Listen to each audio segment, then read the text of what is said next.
আসসালামু আলাইকুম রহমতুল্লাহ। আজকের আমরা চলে এসেছি বরিশাল এক চাষি ভাইয়ের বাসায়। এখানে তিনি ভার্মি কম্পোস্ট উৎপাদন করেছেন, তো সেটা দেখার জন্য আমরা চলে এসেছি তার বাসায়। গ্রামের নাম সারসি লাহুদিয়া।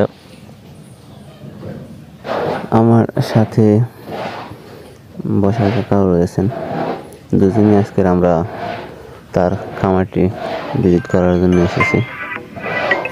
এখানে এসে আমরা দেখেছি যে তিনি উৎকৃষ্ট মানের ফ্রেশ ভার্মি কম্পোস্ট তৈরি করে থাকেন। তো যাই হোক, আজকে এই পর্যন্তই। ভালো থাকবেন, সুস্থ থাকবেন। আমাদের চ্যানেলটি অবশ্যই সাবস্ক্রাইব করে আমাদের সাথেই থাকবেন। ধন্যবাদ সকলকে।